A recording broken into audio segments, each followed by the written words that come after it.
Hi, and welcome to the show. This is Wednesday.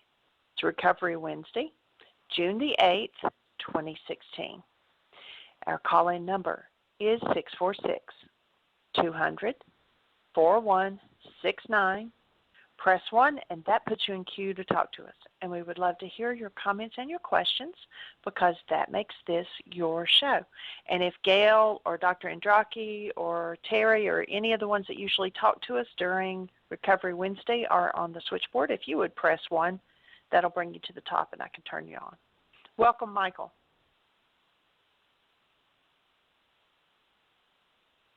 Okay, I guess I'll talk for a few minutes. So our program, if you go to our website, which is www.whyagain.org, that's WHYAGAIN.org, you can tap into the forgiveness process, which is the core of our work, the foundation of it all, and forgiveness is not letting another person off the hook for what they brought up in you, but it's going inside and removing whatever it is that came up, whether it was anger, grief, fear, pain, and removing that so you can get back to being who you are. That's the ultimate recovery. You know, we started the Recovery Wednesday based on the 12 steps and some people that were wanting to know how to get out of their addictions. And so oftentimes that's where the conversation goes, and then other times it goes into getting out of the addiction of your anger or being a victim, or busyness, or junk food. We've talked about sugar being an addiction. And so there are a lot of things, and so recovery from that to get back to being who you were designed to be is what this show is about. And I'm not sure that Michael's with us yet, so I'm going to go ahead and say welcome, Dr. Tim. Hello. How are you today? I'm doing beautifully, thank you. We had another support group last night up in Woodstock, Illinois. We had 10 people plus me, and we watched a Guy Finley talk about being willing to sit with what comes up whenever life doesn't go the way you expect it, rather than filling it in with defensiveness or blame or any negative emotions. And then we had some discussion, and we had someone do a very powerful worksheet about a life pattern that played right into a discussion about the power person dynamic.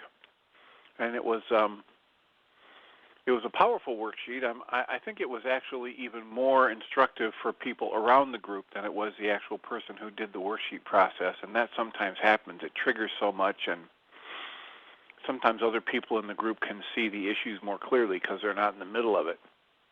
And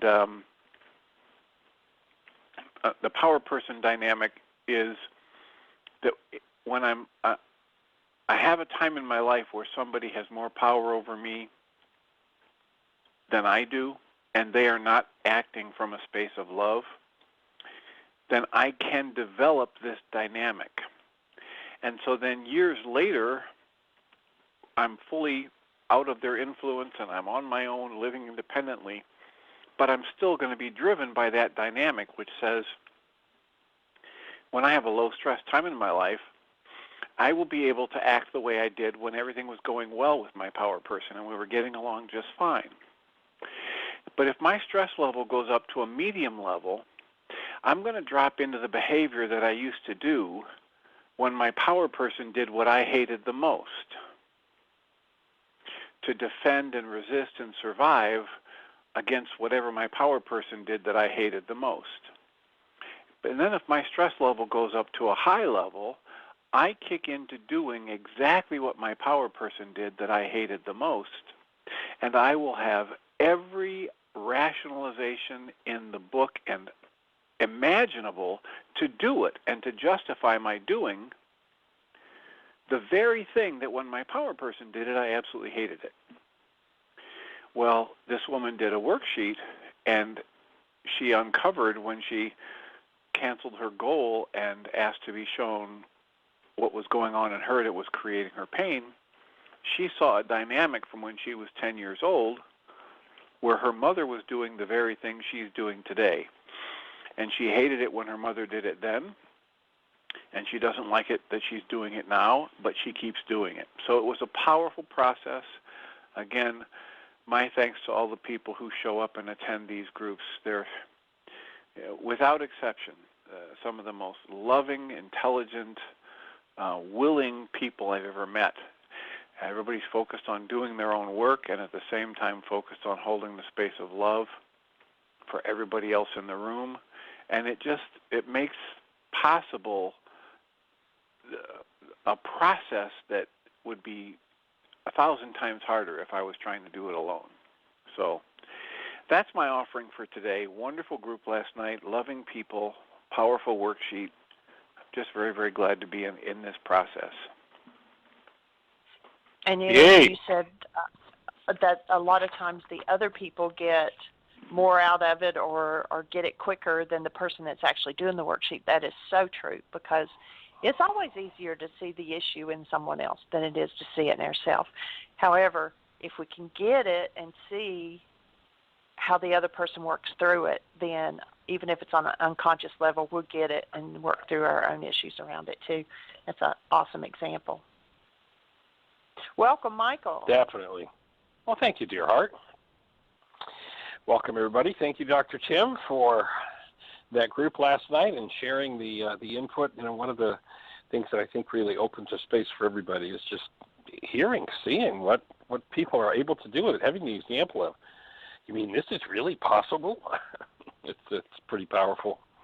I have a little story I'd like to share, and perhaps you've heard it before, perhaps you haven't, but it ties in with, of course, the work, and it ties in with the whole reason why people lose their sobriety, whether they lose their sobriety to alcohol or drugs or food or rage or sex or whatever it is. The reason they do it, according to this story, is because of the sack of potatoes that they carry around. So I'd like to share this little story with you. A kindergarten teacher decided to have her class play a game. The teacher asked the class if there was anyone who made them angry. A local grocery store supplied a bag of big old throwaway baking potatoes.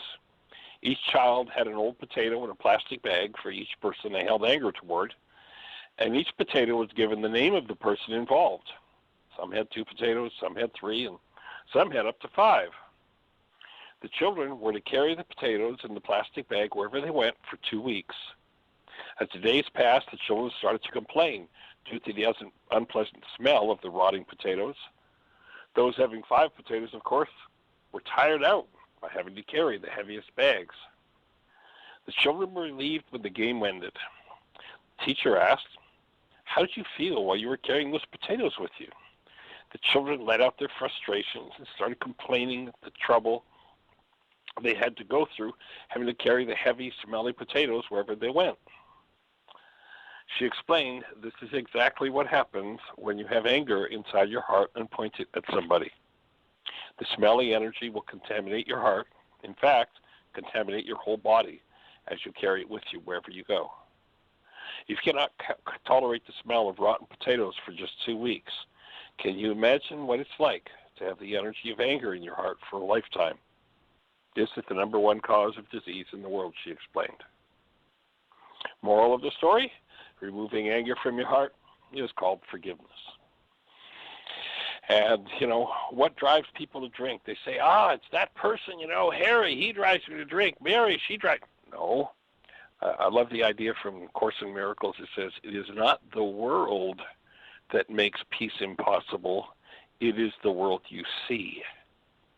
And remembering that the world we see and we feel the effects of first and foremost is that world constructed between our ears out of the content of our plastic bag. Sadly, with the way the culture is being plasticized and filled with all kinds of chemicals, it's becoming more and more plastic. This sack that we carry around that we call the body, which is really an energy system that is not designed to carry the rotten, the smelly, the decaying. And so each time one wants to anesthetize pain, if they'll stop and think about, is there a potato I need to get rid of? And go to work on freeing themselves of that. And, just getting the idea across that there's a work to be done. And I certainly appreciated Gail when we started this whole series out, the first few days that she shared with us so powerfully the key process or the key steps in the whole 12-step approach, and the fact of the need for the continued work. And it is a continuing process. Many people, want to be finished with it yesterday, but you don't get finished with it yesterday. When you realize that you have in your sack of potatoes all the resentments, all the fears, all the rages, all the guilt, all the griefs, all the pains of your whole generational bloodline, of course you have the blessings and the beauties and the joys, and you can remove what doesn't belong and enjoy what is there if you have the tools with which to do it. And that's what we're here to support, and that's what we're here to do. And so, Jeanie, is Gail with us today? She is, and she's on. Well, then let's say hello to the young lady. How are you? I heard you finished your 66 days of Laws of Living homework. I did. Congratulations. Thank you. That's awesome. Thank you. So you finished your work now? You're complete? Done? Over with? I finished actually I did 74 days because I didn't count very well. Good for you. And hey, if you're going to err on the side of getting more work done. Absolutely, and it's not going to hurt me any. And I still have some grievance projection worksheets to fill out because those are my least favorite ones to do. And I still have some not mind goal management. I still have some wake-up sheets to do as well. And then I will be sending those to Theodosa. I'll go through it, make sure it's all organized. And I figured you didn't want to carry that package across the country.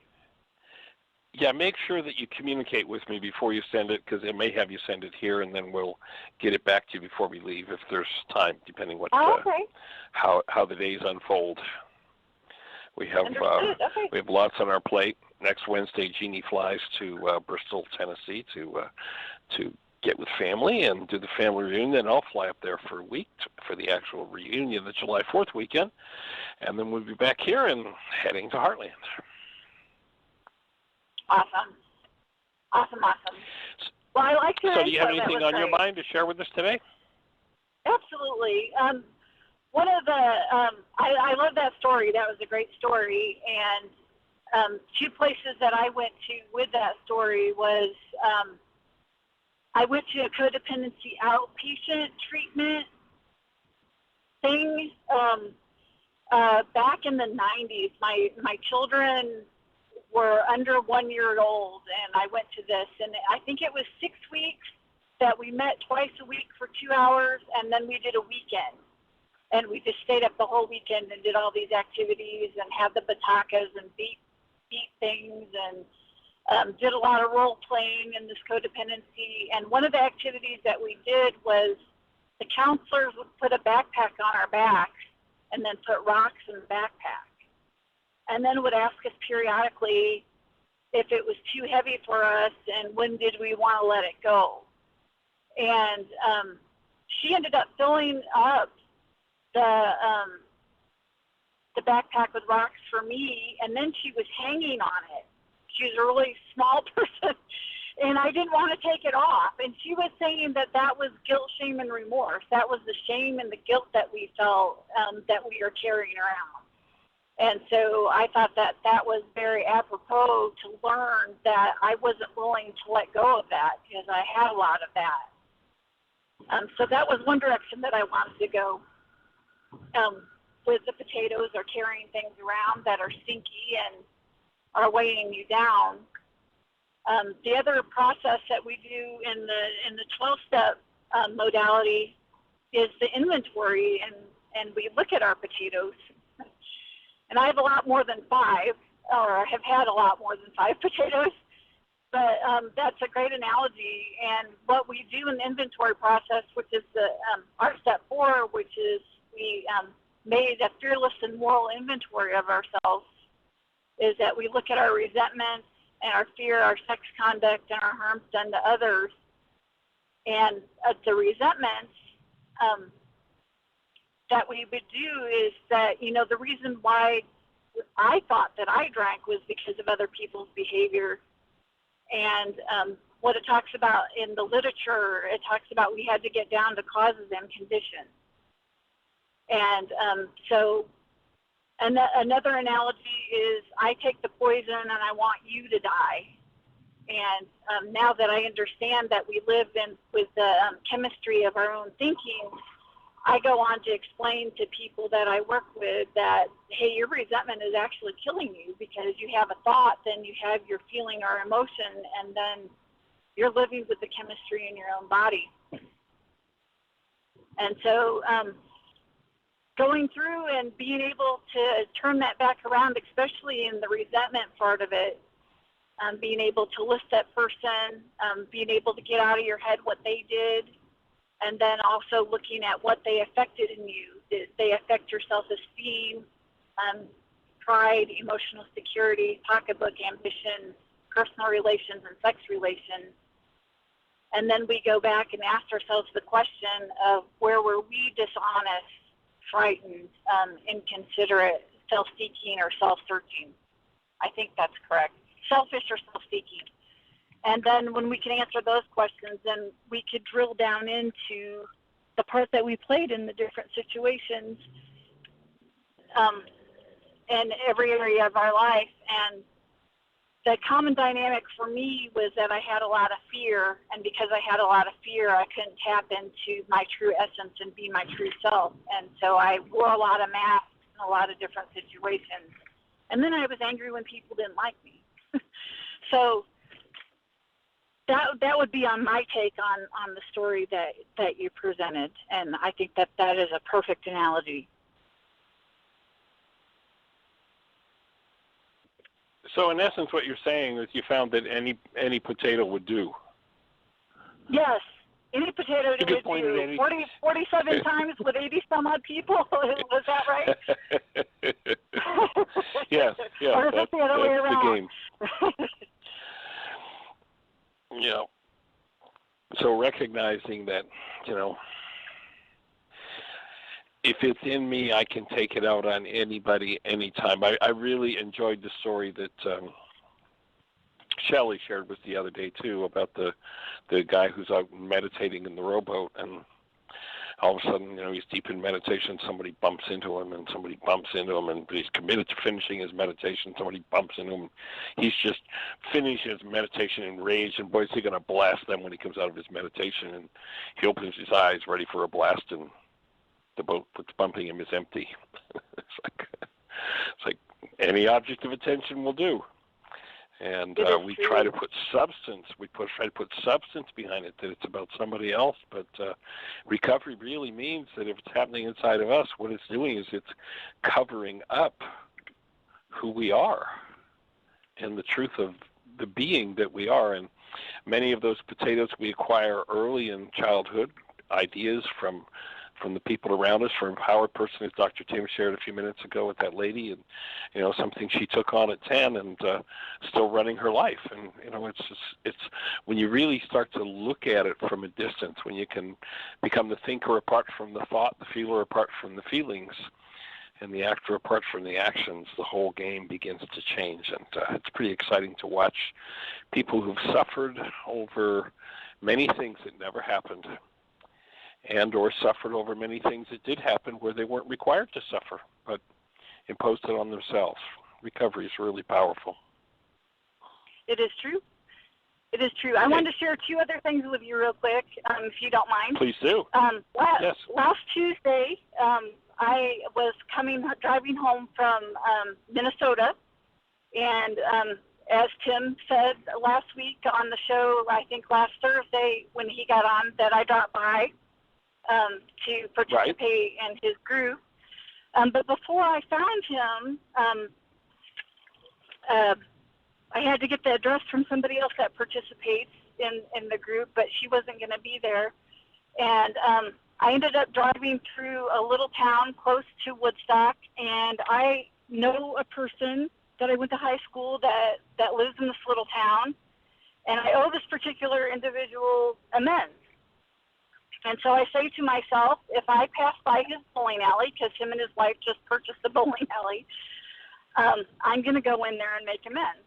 And what did I do? I was driving right past his bowling alley, and I'm like, well, I seriously doubt there's 2 bowling alleys in this little town. And so I stopped, and I went into the parking lot, and I'm like, oh, my God, I can't believe I'm here. I haven't seen this person in 32 years, and I owe him amends. And basically what the amend was about was he asked me out, and I didn't know who he was. I thought he was cute. He just passed me a note in the hallway. And so I went to my next class, and I asked some people about him. And they said, no, he's not a good guy. He does this, he does that. And I didn't even give him a chance. And I listened to gossip and criticism and took somebody else's information and made a decision. And didn't go out with him. And so I found him on Facebook probably about a year ago. And so I knew where he was, and I was carrying around this guilt, shame, and remorse. And I'm in the parking lot, and I call my sponsor, and I get a little bit of direction on what to do, if I should do this, and get some words. And she gave me some words and some suggestions, and I went in there, and he was right there at the cash register, and I asked him if he had 5 minutes. He knew me right off the bat. And so we sat down, and I basically said, I'm in a 12-step group. I'm in recovery, and I think we have a step called the amends step if we've harmed people, and I think I've harmed you, and I have regret for that harm, and what do I need to do to make that right? And what is funny about this is he doesn't even remember it. So, I hear you. He didn't even remember it. He didn't even know where he knew me from. And so I was like, okay. And what I was advised, or what I know from the suggestion that was given to me, was don't bring up what you did if he doesn't know what you did, because that would create more harm. And so I said, well, okay, I'm glad that you don't remember it. And I've been carrying this guilt, shame, and remorse around because I thought that I harmed you. And now that I know, that I didn't, okay, I'm good. And so I'm like, I could cross you off my list. And he's like, high school was another, that was 32 years ago. That was another day in time. It was high school, and there's no need to apologize. This is a nice gesture, and thank you. And so it went really well, and there was one less potato in my backpack. So interesting. So that was awesome. And then Dr. Tim's group was amazing. Before you move on from that story, I just have a little bit of input. I would question, okay. And of course would depend, I think, on the kind of situation that occurred. But I would think that because he doesn't remember it doesn't mean that he didn't have something in him that moved that has impacted his life negatively. Not that you did it to him. You did what you did, and that's yours. But, if he had a problem with his own understanding and beliefs about himself, he may have moved some damage. And I just question the wisdom of, well, if they don't remember, don't bring it up, because who knows what would have opened for him if you had been able to say, well, here's my recollection of it, and, here's what I want to own.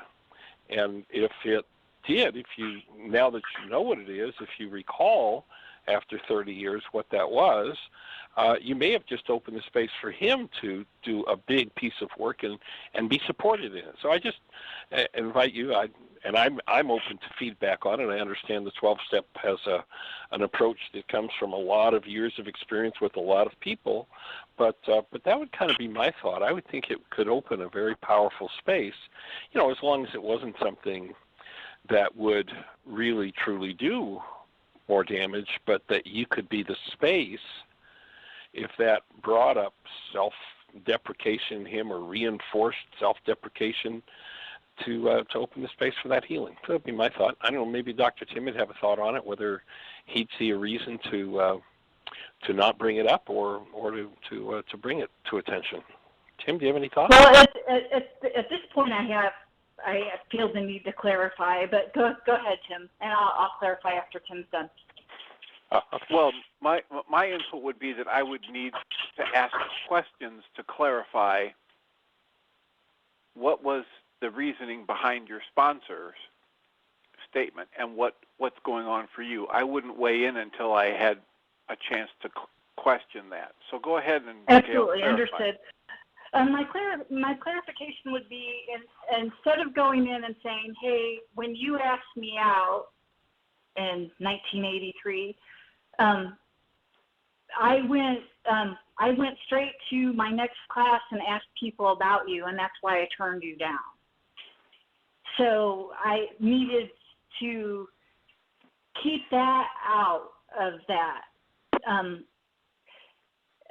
because that would have caused more harm. That would have he then would ask, well, who did you ask about me? Or what did they say about me? And so that would cause more harm. The ninth step is that we made amends to other people except when to do so would injure them or others. And so, and I know that I didn't quote that correctly either, but the caveat in there is that except when to do so would injure them or others. And so giving him more information would have injured him or others. But what I did say to him, and I left this part out, is that he did ask what I did.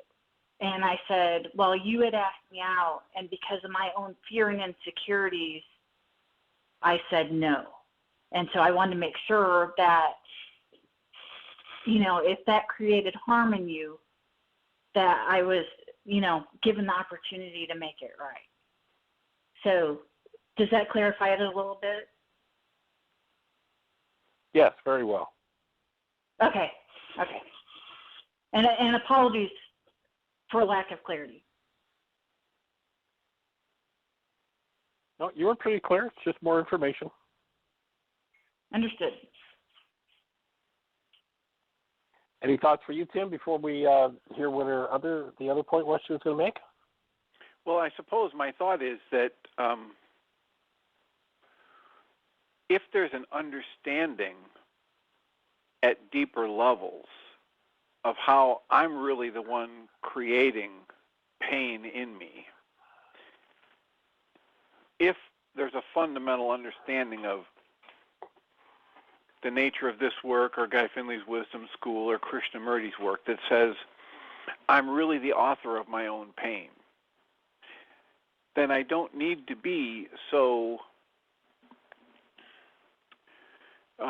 artificially careful about causing somebody else pain. All I need to do is be genuinely coming from a space of love, good intentions, and be honest. And most of the time when I've been exposed to people in 12-step work, they're just getting introduced to concepts like this, and they don't really understand that everybody's causing their own pain, and that no one can cause me to feel anger, fear, or sadness from the outside. So that would be a source of conflict, because I would be functioning from an observation that says I can say whatever I feel I need to say to somebody, and if they take offense to it, I can lovingly support them in dismantling their offense, or they can hold on to their offense as long as they want. And somebody else is coming from a perspective that says, no, if I tell people they have to go make amends, and if they haven't done enough internal spiritual work, they could use that as a weapon to go out like a bull in a china shop and start digging up old incidents and old traumatic memories for people without any concern for the impact on others. So I can see both sides of it. I agree with that. Good input. Thank you, sir. I agree with that as well. And that's why I think Ron had called into the show a couple of weeks ago and had mentioned we were talking about amends. And he said that's why it's so important to do it with a sponsor. Very similar to what Michael was talking about yesterday about you were talking about the scriptures and the disciples going out 2 by 2, or the apostles going out 2 by 2, is so those two people could keep each other in check while they're talking to others. And that's exactly what we do when we're doing a 12-step call, is to make sure that you take somebody else with you on a 12-step call. And that's usually when somebody else is drinking or still using the chemical, and we're talking to them to get identification going and then to present a solution to see if they want to get sober and start to abstain from the chemicals. And so it's best to take 2 or more people on a 12-step call. That's really similar to, in going to make an amend, that is why I pulled into the parking lot and called my sponsor to get some direction, to make sure that it wasn't ego-driven, that it was truly out of a place of love and concern and wanting to make a wrong right. So cool. I get that, because I've said I'm sorry, many, many times, and the basis under the sorry and the apology was manipulation instead of amends. I hear you. Cool. Well, nice piece of work. Thank you, sir. Yeah, that's cool. And so you're going to share about visiting Tim's group. Absolutely. I've been wanting to do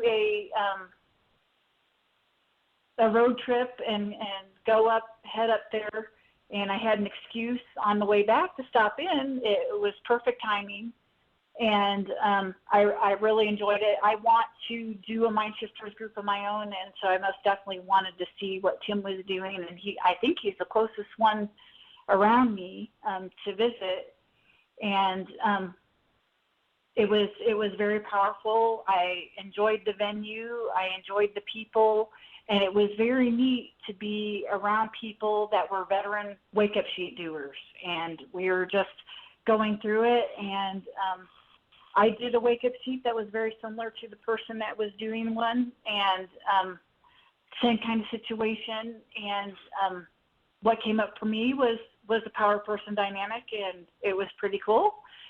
And the group after the group was very nice as well. And so it was nice to meet everybody. It was nice to meet Dr. Tim face-to-face, and it was good to see other people again. And, the group after the group was fantastic. That chocolate shop that is on the square, I had a blueberry lavender latte, and that was amazing. It was great. So I drove home after that, and I ended up where my daughter's staying, which is basically a halfway point, and I ended up at her front doorstep at 3 o'clock in the morning, and and we stayed up from 3 until 5 acting like little kids that were having a sleepover, and I got maybe 3 hours more sleep and ended up at home at 10 o'clock. So that was a great experience, that whole 5 days, and capping it with Dr. Tim's group was great. Awesome. Very cool. Sweet. Well, let's check with Jeanie and see if we've got anybody else with a hand up or anything happening in the chat room.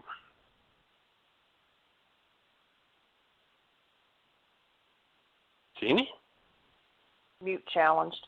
No, the chat room's really quiet, and nobody has their hand up. So if someone presses 1, we've got 24 minutes. We can cover a big topic. And I've looked through the numbers, and I do not see Dr. Andraki or Terry Bowling. So if either of those are in on another number, we just had a hand go up. Okay. Area code 808, you're on the air. Hi, thank you. Well, hey there, young lady. How are you? Hi. Oh, well, I'm fine. I'm really very fine. Thank you very much. But as I was listening to this conversation regarding, 12 steps and addictions, I've been challenged. I was reminded that I've been challenged my whole life as far as food is concerned. And I don't tend to overeat because I couldn't have had the career I had if I was doing that. But long story short, the oral incest that I experienced as a newborn really set a pattern, and eating and taking care of myself is difficult.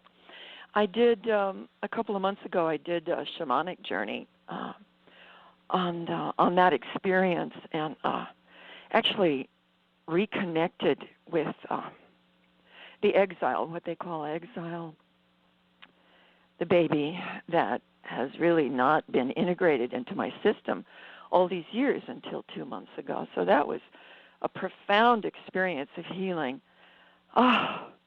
And there was a moment after she and I merged where I was aware that she was looking at the world through my eyes for the first time in 70 decades, and was seeing the beauty of nature for the first time. It was a very wonderful experience, but the reason I pressed one, first reason is that there were no hands up and there was nobody in the chat room.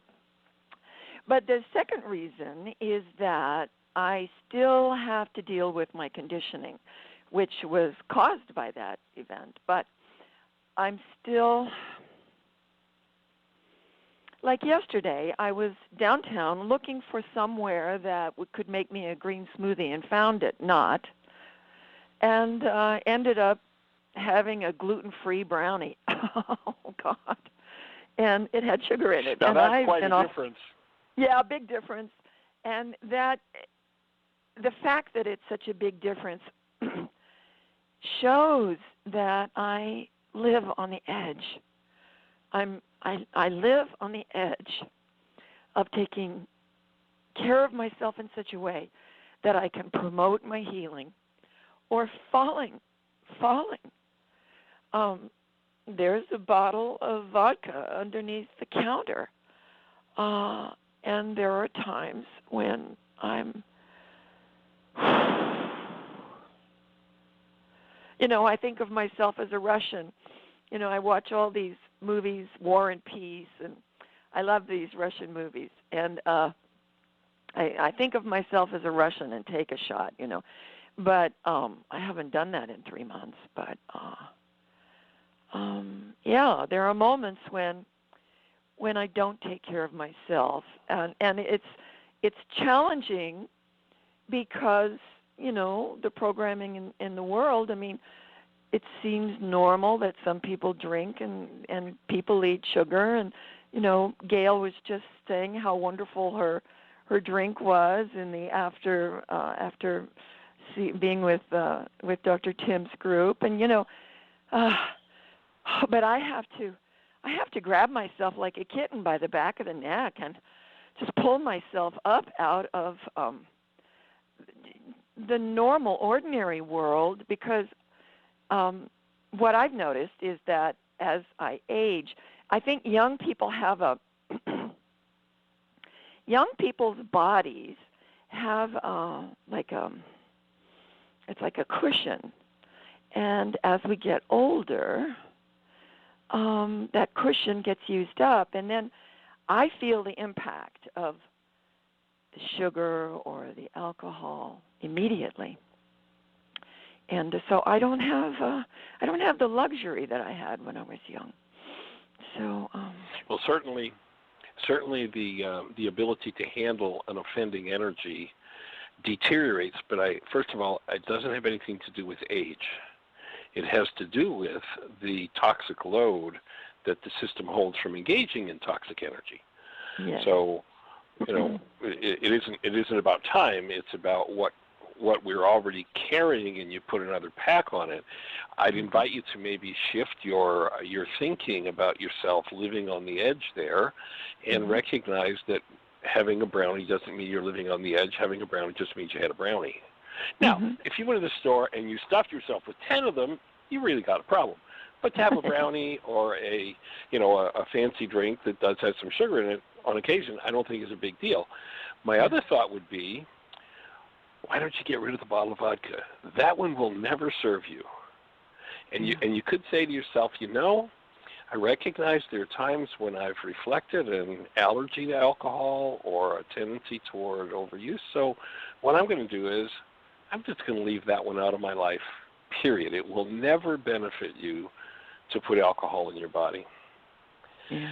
And so I'd invite you to consider why it sits under the counter and why you don't find somebody who likes vodka and hand it to them, or pour it down the sink, whatever. You might want to do that. But I wouldn't give I'd it be careful to anybody, about putting yourself. Actually. Yeah, I wouldn't. I would pour it down the sink before I'd give it to somebody else, because I know what a toxic poison it is.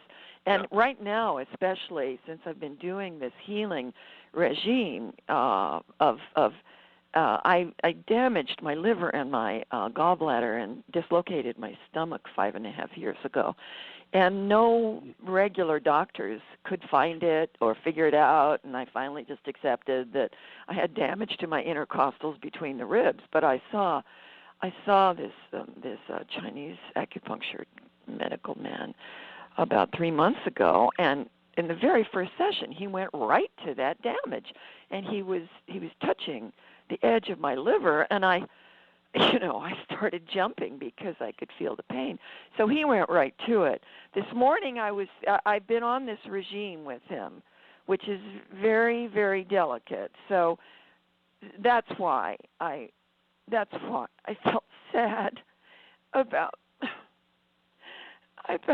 taking the brownie, because so I want to do the best job I can.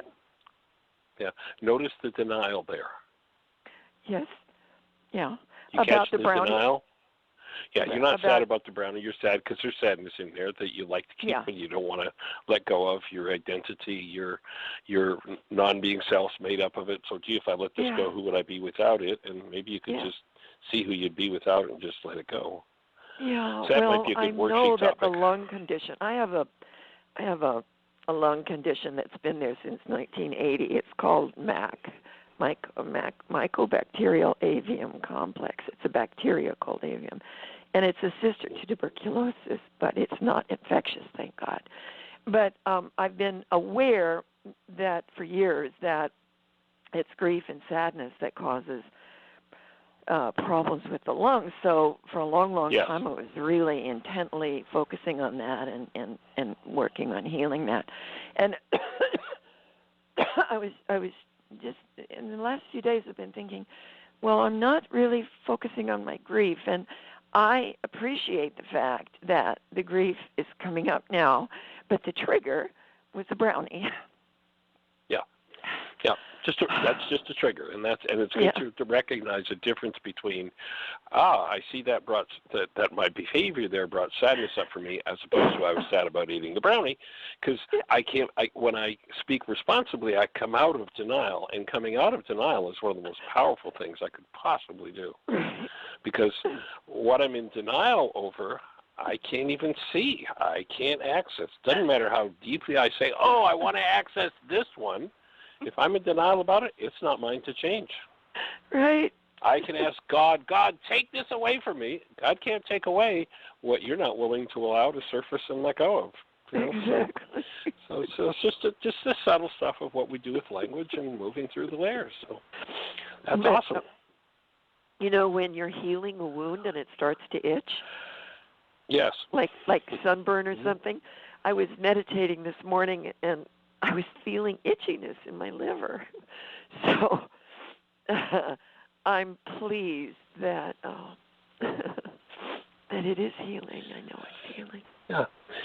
And I'd invite you to let go of laying claim to this bacterium in your lungs and recognize that bacterium cannot survive where they're not being fed.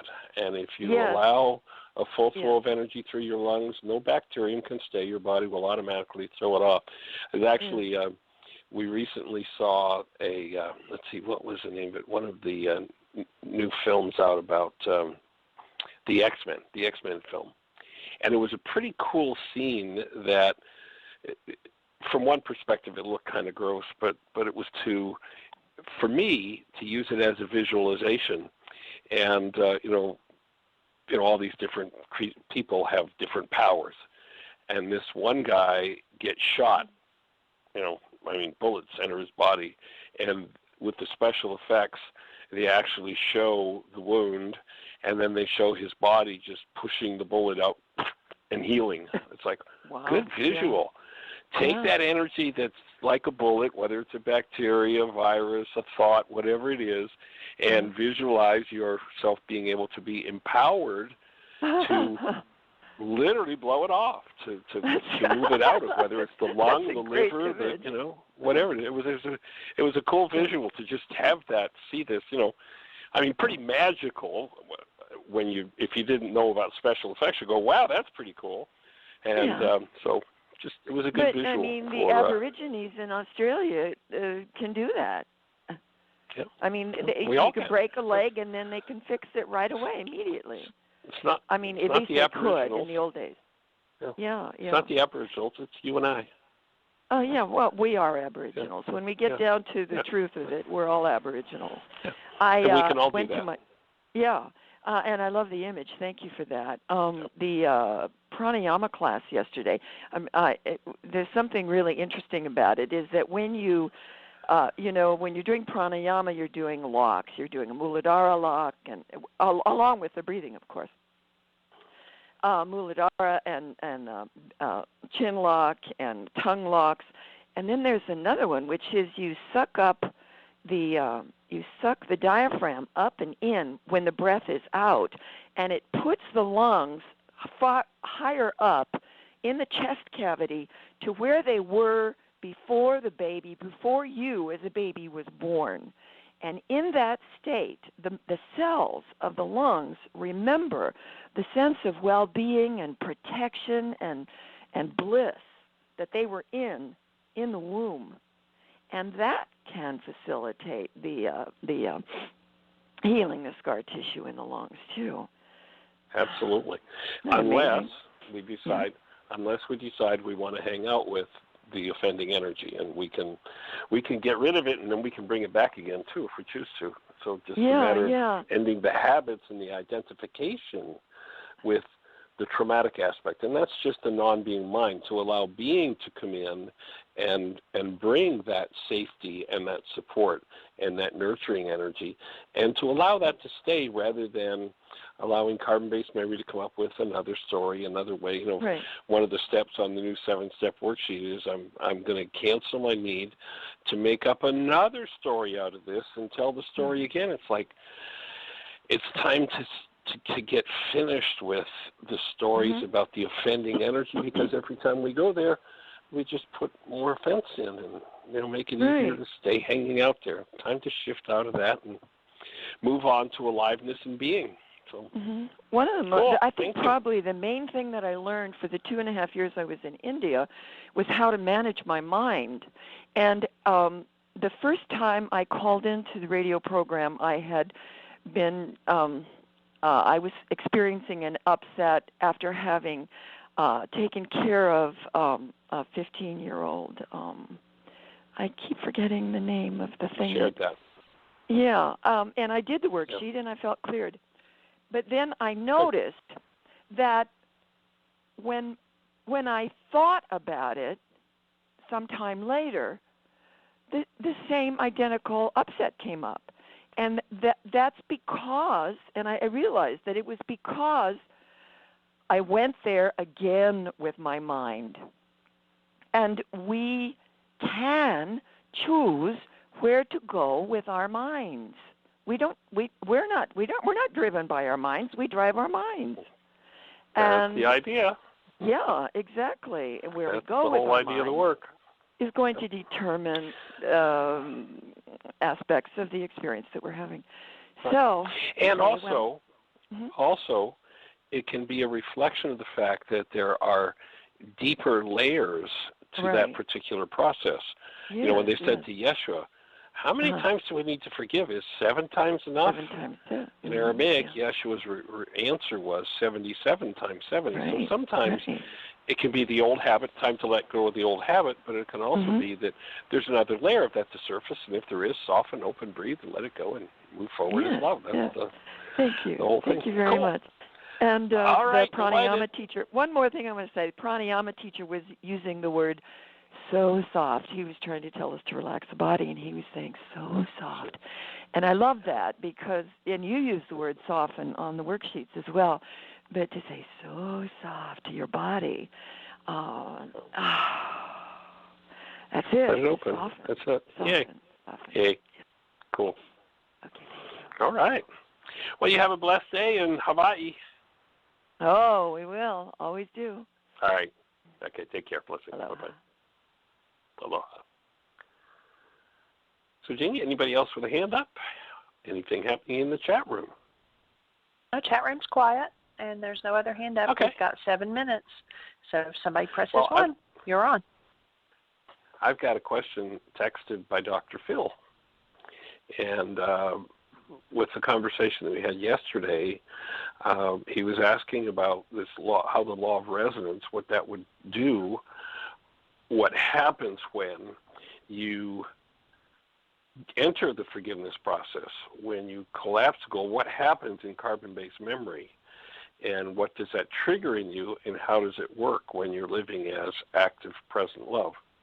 So I think it's a good question to getting into understanding the dynamic of this whole resonance system that we have. And, if I take a toxic energy in, and remembering the word sin in Aramaic is an archery term that means off the mark. So if I take an energy in that's off the mark and I put it in particular tissue, that energy, by definition, energy is motion.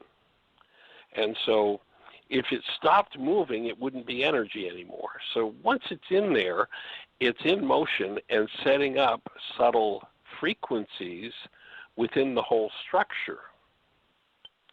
And, we had the benefit years ago of keynoting at a conference called Global Science, and a fellow named Marcel Vogel showed up with a thing called a Delaware camera that could take a picture of the high energy waves that leave the mind when we think a thought.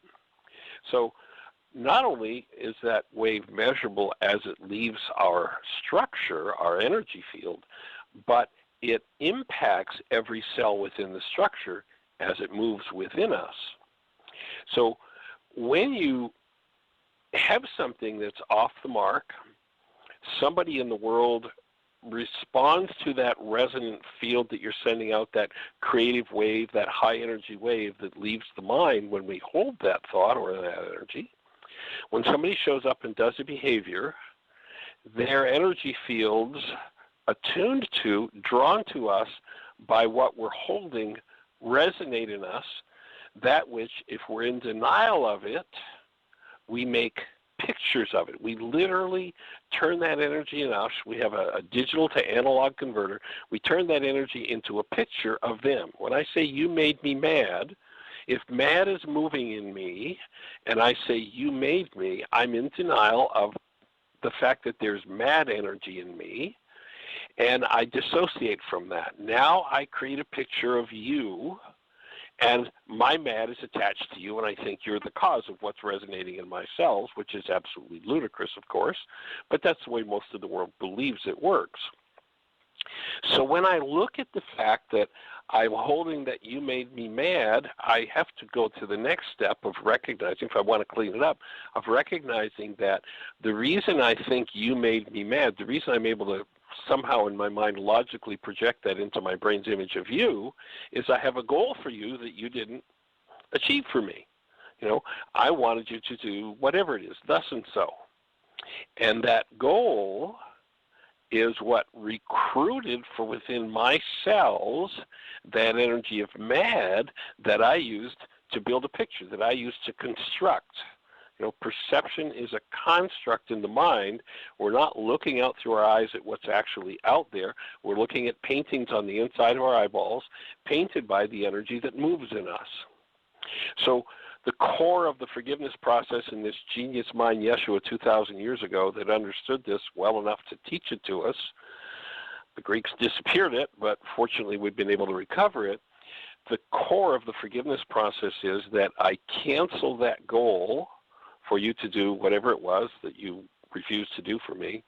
And when I do that, I've removed the condition that causes my mind to recruit or use these energies from my cells to build this picture of you and increase the presence of the dis-ease energy or the resonance of the sin, the energy that's off the mark within me.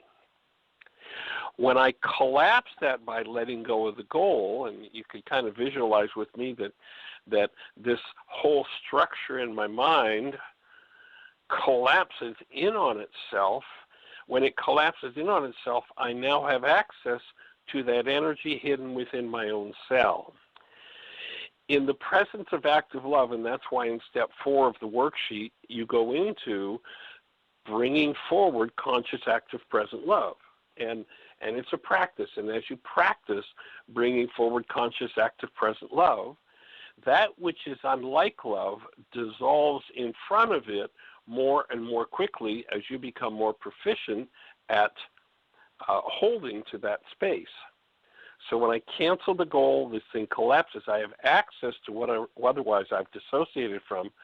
I bring love conscious, active, and present. And, in almost 50 years of doing this work, there was a point maybe 20 years ago, I look back over the previous years at, what happened when I saw healing occur, whatever it was that is impossible to occur in normal circumstances.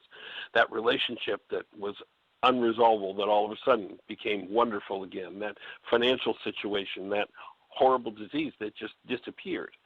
And what became clear to me was every time that I saw someone where love was conscious, active, and present, and they were able to access something they had dissociated from, that which they dissociated from in the presence of love dissolved.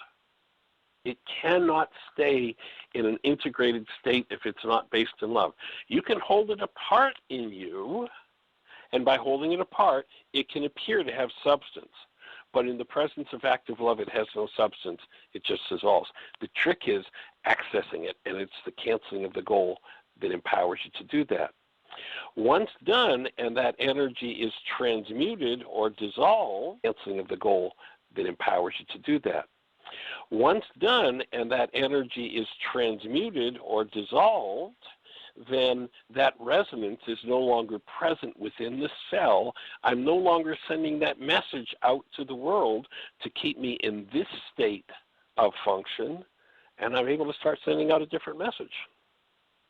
So we're here to support you, recovering the true message of who you are, the truth of being, hold a newborn, and you know exactly what it is. Bring it into your cellular structure and live in it for eternity. It's what you're designed for. Have the best year yet of your eternal life. It's a blessing to give the world.